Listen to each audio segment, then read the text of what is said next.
Eh bien bonjour à toi. Donc je pense que si tu es arrivé sur cette vidéo, c'est que tu cherchais des informations vis-à-vis de tous les papillons des Honda et particulièrement de quoi upgrade tes séries K, donc K24 et K20. Donc aujourd'hui, je t'ai fait la sélection de, je pense, tous les papillons d'origine possibles qui se montent entre gros guillemets plug and play sur nos véhicules. Donc ce que je te propose, c'est de te montrer toutes les specs de chaque papillon pour te montrer ce qui est possible de faire. Et même s'il est possible de le faire, tu vas voir que tous ne se montent pas si facilement. Je parle notamment, ne serait-ce que du J35, celui-ci, mais surtout du J37. Donc ça, on reviendra sur ça tout à l'heure. Maintenant, je te pose et je vais t'expliquer quand même 2-3 bricoles. Donc, celui-ci, c'est un papillon de K24. Tu vois, il n'est pas foutu normalement comme sur ta voiture d'origine. Je sais pas trop comment ils montent ça d'origine dans les voitures, mais donc ça c'est un papillon de K24 JDM que j'ai acheté avec un collecteur parce que le collecteur m'intéressait et le papillon était livré avec. Donc il y a ça qui existe. Généralement, ce que tu as toi dans ta voiture, surtout sur Accord CL9, CM2, voilà. Donc ça c'est le papillon d'origine. Tu vois, il change quand même un peu par rapport à l'autre. Celui-ci, papillon de FN2, Civic Type R.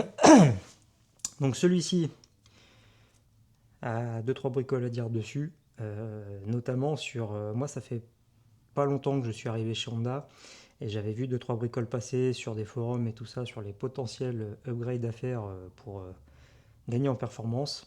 Et là-dessus, il y a une belle connerie qui a été dite en tout cas 2-3 fois, donc je vais essayer de démystifier un petit peu.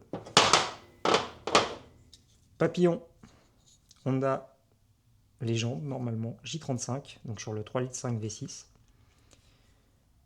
KB1 je crois. Je suis pas un expert dans les modèles, donc je te laisse chercher par toi-même. Et ça, je sais même pas si c'est sur les légendes, mais ça c'est pour le 3,7 litres V6, donc papillon J37.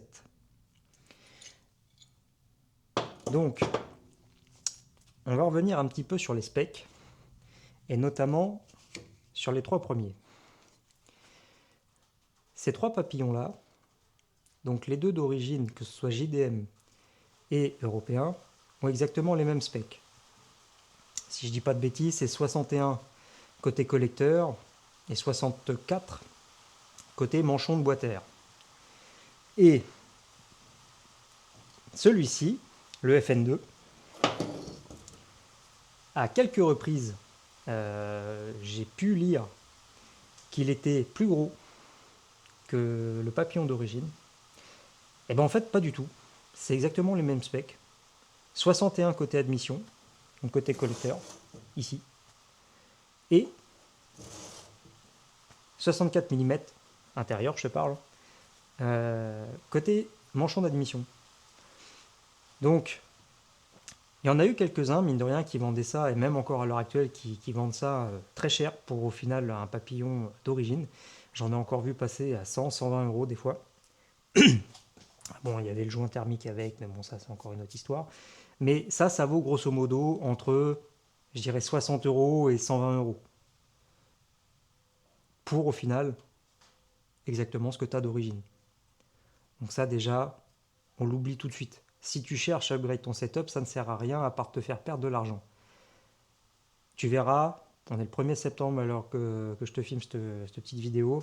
Jour de rentrée scolaire, je t'ai fait un petit papier avec des petits dessins et quelques chiffres qui vont peut-être te parler un peu plus sérieusement. Donc, pour récapitulatif, 61 côté collecteur, 64 mm côté boîte à air. Maintenant, J35. C'est là que ça commence à être intéressant. C'est que le J35, là, il y a un vrai step-up sur les specs. C'est que là, alors j'espère que la pluie va pas trop s'entendre sur le micro, je m'en excuse d'avance. Donc je disais, le J35, côté collecteur, on est à 64 mm. Donc au final, on a le même diamètre en sortie qu'en entrée des autres. Et de l'autre côté, on est à 68. Donc même si je t'ai fait un petit dessin, je te balance déjà un petit peu des chiffres. Donc tu as bien vu, on a, si on parle que d'un côté, sur ce côté-là, on a 5 mm de diamètre en plus. De l'autre côté, on a 3 mm. On va se focaliser que sur l'entrée, parce que mine de rien, un papillon a une forme spécifique, à moitié conique, pour ce fameux effet Venturi recherché, pour l'accélération des gaz. Et du coup, pour ce côté-ci, on a une augmentation d'environ 8% de volume. Donc, c'est déjà intéressant, en sachant que ça, comme je te l'ai dit, tu le trouves entre 60 et 120 euros.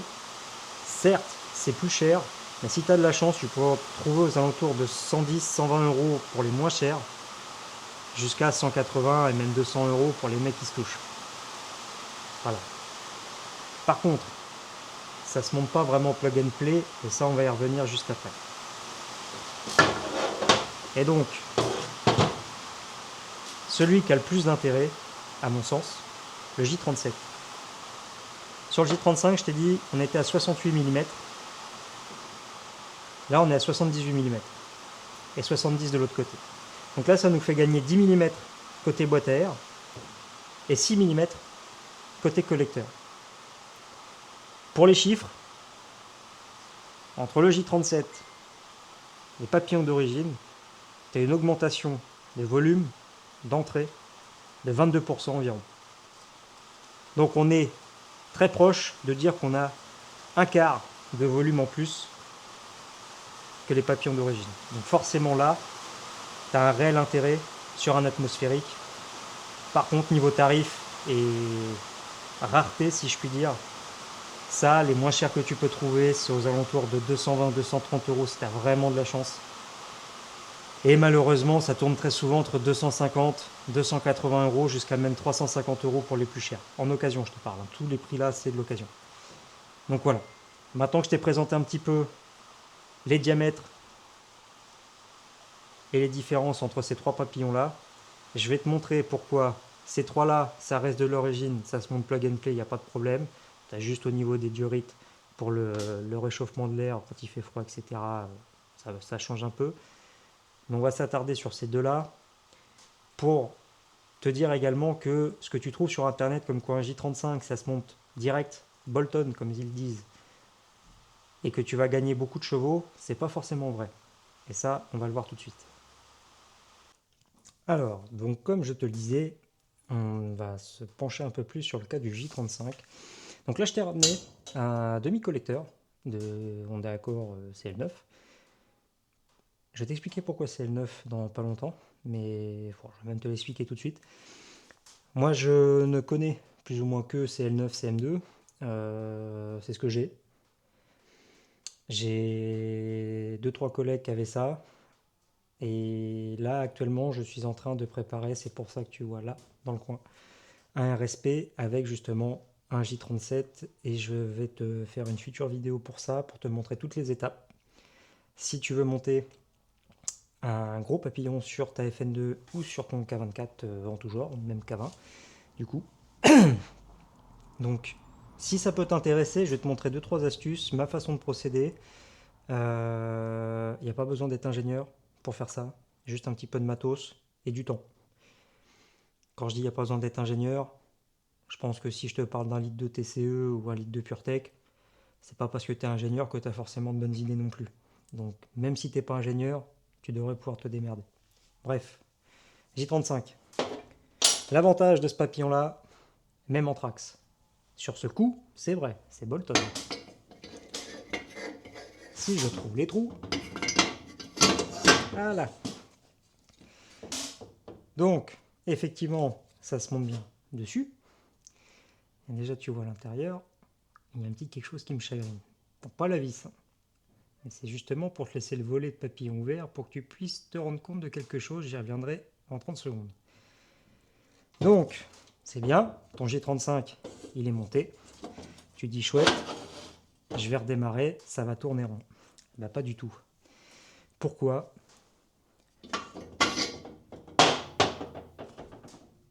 Pour ça, le papillon d'origine, il a cette excroissance avec un trou qui gère. C'est avec ça qu'il gère son ralenti en fait. Le problème du J35, c'est que le plan de joint n'obstrue pas totalement cette partie. Grosso modo, il va t'obstruer jusque là. Et tu vas, ou un petit peu plus bas, mais sur le principe, tu vas avoir de l'air qui va passer ici, qui va du coup impacter ton ralenti et ta caisse en général. Donc, moi j'ai fait deux solutions. J'avais créé ça quand on s'est rendu compte de ce problème-là. Si je suis pas trop mauvais, je vais te mettre une incrustation en image d'une cale en aluminium de 2 mm d'épaisseur que j'avais fait. Il n'y a pas besoin que ce soit très épais, hein. Le tout, c'est d'obstruer jusque là. Côté est vraiment ton diamètre qui est rempli. Donc, normalement, tu as eu l'image qui s'affiche pour que tu te rendes compte. Donc ça, tu vas à Leroy Merlin, tu vas même voir un ferrailleur, pourquoi pas. Peut-être qu'il a des chutes d'aluminium qui traînent. Au moins 1,5 mm, 2 mm d'épais, c'est bien, ça se travaille vite, tu te fais pas chier, tu as 4 trous à faire. Et le trou central, tu prends une scie cloche qu'a ton père dans le garage pour le placo ou quoi. Donc scie cloche de 64, 65 mm, ça ira très bien. Première solution. La deuxième solution, moi je suis soudeur, donc forcément j'ai plus de facilité que toi, j'ai du matos à côté. Moi ce que j'avais fait, c'est que j'avais soudé un plat en aluminium ici. Donc j'avais fait un cordon de soudure tout le tour, sur lequel j'avais enlevé les deux goujons et que j'avais resurfacé tout mon plan de joint. Normalement, tu as une autre image qui s'affiche pour te montrer le résultat. Et ces deux solutions-là te permettent d'avoir un ralenti stable, que ta caisse tourne bien, nickel, comme avant avec le papillon d'origine. Sauf que tout le monde dit qu'un J35, ça te fait gagner des chevaux, machin, tout ça. Oui, ok. Pourquoi pas? Encore une fois, est-ce que tu as vu une feuille de passage au banc avant-après, etc. Moi, je vais en avoir une à te montrer d'un setup collecteur. Alors, c'est un peu faussé malheureusement, parce que c'était collecteur papillon d'origine, passé ensuite sur un RSP que j'ai refait avec un J35. Donc forcément, le collecteur il change, donc c'est un peu biaisé. Tu prends ça comme tu l'entends. C'est pas parole d'évangile non plus. Enfin bref. Comme je te l'ai montré, un truc qui se passe quand tu mets ton papillon. Décidément, je vais jamais réussir à le mettre sans me lever. Voilà. Alors, tu vois que tu as une marche là, au bout là. Tu as de l'aluminium qui ressort. Bah ça, c'est logique. Le papillon d'origine, étant plus petit que le J35, Honda va pas faire un trou plus gros que le papillon d'origine. Il va l'appairer. Ce qu'on appelle après le porting. Si tu veux vraiment faire les choses bien, il va falloir que tu manges le diamètre, enfin manger l'aluminium pour faire coïncider le diamètre du J35, donc 64 mm. Ici, il va te falloir un alésage de 64 mm. Ce qu'on appelle faire le porting, donc tu n'aies aucune marche, que ton air qui rentre dedans n'ait aucune obstruction physique avec des désaccostages de matière. Excuse-moi. Il faut que ce soit le plus fluide possible. Dans l'idée également, tes surfaces. Bon là c'est le collecteur d'origine, je t'avoue que JDM en plus, je sais pas ce qu'ils ont branlé, mais il y a plein de calcaire et tout dedans, bref. Mais sur le principe, tes surfaces, plus elles vont être lisses, moins elles vont freiner la vitesse de ton air. Entre gros guillemets, sur internet tu trouveras toujours tout et son contraire. Si ce que je dis ça fait sens pour toi, tant mieux. Si c'est pas le cas, libre à toi de croire et de voir ce que tu as envie de voir et de croire. Donc voilà. Tout ce qu'il faut que tu retiennes, c'est que juste mettre un papillon plus gros avec un collecteur qui est toujours avec un trou plus faible que ton papillon, c'est pas bon. Donc le J35, effectivement, tu peux presque le monter Bolton, mais il y a quand même 2-3 bricoles à faire pour que tu puisses le monter. Et le J37, qu'on va parler juste maintenant, tu vas voir que là, c'est une autre paire de manches. Je viens de mettre mon téléphone en silencieux, tu m'excuseras, ça s'emballe un peu dans une discussion. Donc maintenant, celui qui, moi, me plaît le plus de toute façon, le J37. Un problème de taille déjà, c'est que comme tu l'as vu, les diamètres sont complètement différents. Là, on est en 61, quand là, on est en 70. On a 9 mm de plus. C'est énorme. Et un autre problème de taille, c'est que le papillon est tellement grand que tes anthrax, ils sont totalement différents. Il y en a un qui est similaire, mais l'autre est différent. La forme également est différente, donc ça, c'est une certitude, ça ne peut pas se monter. Sauf, encore une fois, deux solutions.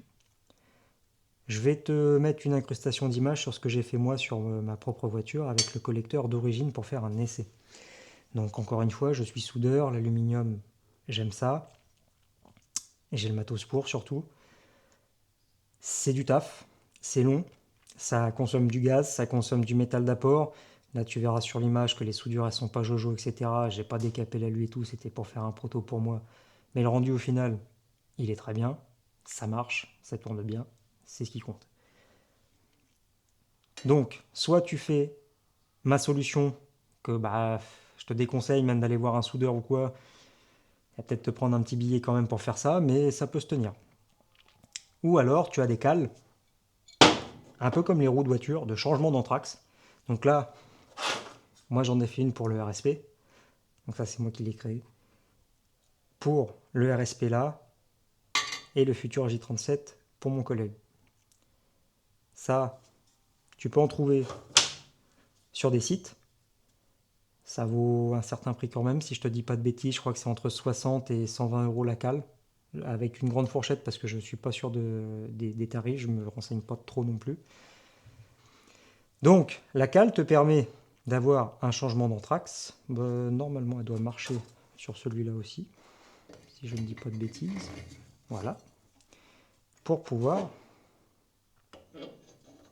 hop, monter le gros papillon. Donc là je suis bloqué par les goujons, mais sinon ça se monte très bien.